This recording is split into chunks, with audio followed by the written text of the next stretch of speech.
Hey, what's going on, youth pastors? Hope you're doing well. It's been a little bit since I have made one of these videos, but excited to jump back in and start doing these a lot more and whatnot. So excited about that. So as you can tell from the title of this video, you can tell we are talking about parents and how we pastor parents, how we involve parents, all those sorts of questions. But quick little side note that I want to toss in really quickly.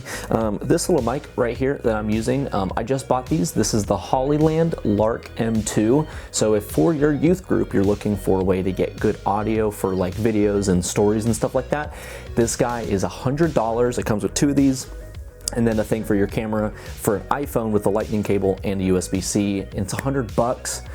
And I think it's a great purchase, especially if you make content for your youth ministry. But that's a side note. So, parents.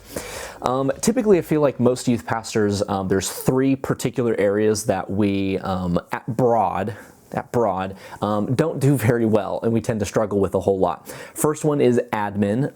Most youth pastors I talk to just hate admin stuff and don't like it. Kids pastors typically love admin, but don't like the big vision-y picture stuff, all of that as much, whereas youth pastors love big picture vision, but hate admin stuff. So admin usually is one, and then middle school often is one of those, where it's kind of, I don't know if just youth pastors feel like it's an awkward age area or it just doesn't get the budget or whatever, but usually middle school is kind of like a area for us.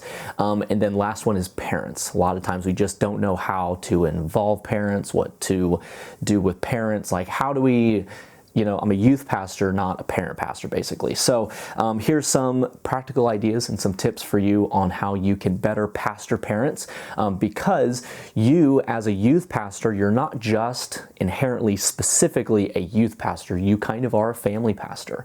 Pastoring just the student is technically your job, but realistically, how you do youth ministry in a holistic way is, well, you pastor the whole entire family, which realistically I would say every youth pastor is a family pastor. So pastoring the whole family is important and it's vital, and if we don't put any energy into this, then we miss out on, I think, a huge gold mine of potential and opportunity. So I'm going to give you 4 practical ideas that I wrote down, and then I'll give you a little bonus one here at the end that I think is actually a really big deal.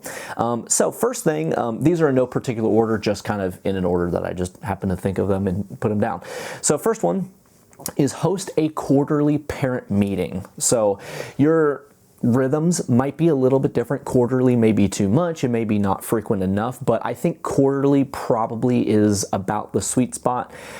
I typically think monthly is a little too much because it's just adding more things to the calendar, but not quarterly too many or too few.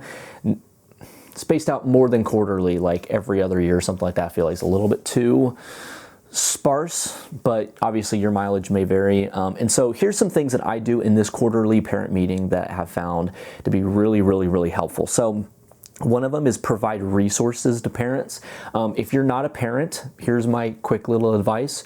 Never give parenting advice. I refuse to give parenting advice to any parent because I don't have teenagers, so I can't give them parenting advice, but I can give them resources like podcasts, books, maybe sermons, or even just various types of teachings that deal with teenagers. A favorite one, an easy one, is like teen psychology stuff of like what's the development of a teenager around different age groups and how are they developing mentally and physically and spiritually and stuff like that. And so some science-backed ones, those oftentimes are really good to give to parents, and also just podcasts that you've listened to about what teenagers are dealing with and maybe current events and stuff like that. So give resources to parents. That way they feel like they are equipped, because most parents, they're like, I'm parenting my kid, but sometimes I feel ill-equipped to be able to parent them well. And so while I can't give them parenting advice, I can give them resources of like teen psychology, and this might help you in the way you process how you parent your teenager. And then specifically in these quarterly parent meetings, use these as a time to meet with and connect with parents, because they're there. They're a captive audience. Go out of your way, do everything you can, find a family you don't know, go sit with them, talk with them, get to know them. It's really easy to make times like those of like, oh, find the people you know and hang out with them. Go out of your way to connect with those parents that you haven't really connected really well with, and go in that with that intentionality, and that usually works pretty well.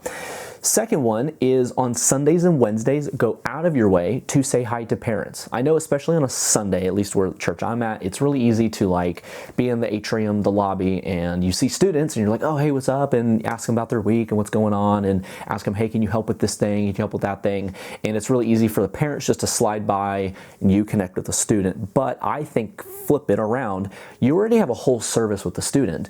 Take the Sundays for the parents. Connect with them. Say hi to the students, but connect with parents in particular on Sundays. And then on Wednesdays, when parents are dropping them off, if you can be outside and wherever kind of the rough area they drop kids off, go and say hi to parents as they drop them off. Run to the car, just say, hey, how you doing? How's life? That quick little interaction so they know you, they see you, especially for new students, it goes a long way so they know who's this person hanging out with my teenagers. And so do all the little things you can, get really creative about how can I find ways to go out of my way to make sure on Sundays and Wednesdays, I still connect with the students, but they're there for the services anyways. You connect with them there. But on the other ends, Sundays, Wednesdays, before service, after service, how can I go and connect with parents? And it's those simple things of like talking with them, having a 5 to 10 minute conversation. It really goes a long way because then they start to understand who is this person, what are they about, what are their values, what makes them tick, that sort of thing. And they get to know you, and not even just in a professional capacity, but just also personal things of like, oh, I just moved and this was a pain and I just, did this, or we just booked this vacation or something like that. Whatever it might be, connect with parents. On Sundays, Wednesdays, make sure you go out of your way to connect with parents. Third thing is regularly communicate with them. If you don't have at least a monthly parent email, jump on that like today. Do it today. MailChimp, or just do the big process of finding some free platform. I don't know how much MailChimp costs, but find some way to send an email to parents every single month about what's coming up, about maybe here's a resource, or here's what we're teaching on this month at youth group, whether Sundays, Wednesdays, but some way every month at least send a parent email. Most of the time I send about events coming up, and I send info about what we're teaching on, and then depending on the time of year and what's going on, I send a whole bunch of different things.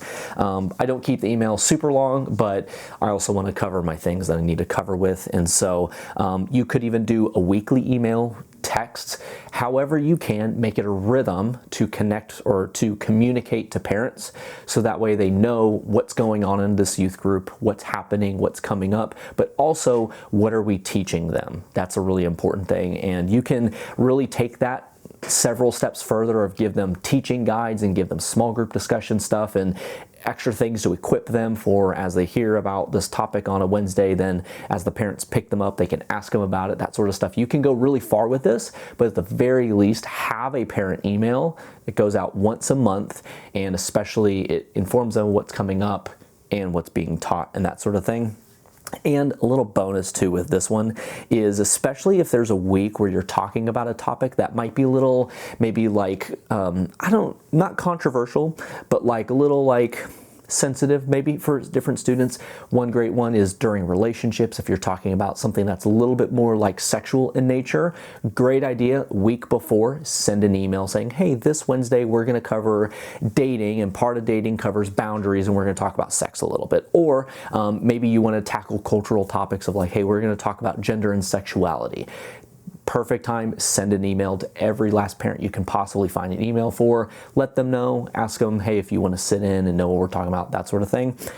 Parents love to be informed on the front end, because sometimes, especially when it comes to like more stuff in sexual of nature, some parents want to like, no, let's wait for our kid. They're not quite old enough. We're going to get to that, or we're talking with them, that sort of thing. So especially those topics that are more sensitive or whatever, send an email before then. Then, fourth thing, and this is a big win, and we found this to be super big, is ask parents to serve, say once a month. Your rhythms obviously may be very different depending on your youth group and how you function, but for us, a rhythm that works really well is the first Wednesday of every month we have a big one night, which is middle school, high school combined service, and it's big food. it's just a bigger thing. And so on those nights, I ask a few parents like, hey, could you help serve food? Could you help make food? Could you help with check-in? Could you help with something that alleviates responsibilities from my leaders so they can focus on connecting with students, and then the parents, they get involved and they can be part of the youth ministry? I don't ask a whole lot of them, and I don't ask them every month. I kind of rotate through different parents, but asking them to serve, oftentimes what I find is parents are like, yes, thank God, I am so glad you asked me, because I would love to help out with your youth ministry. I'd love to see the space that my student is in and what's going on in that space.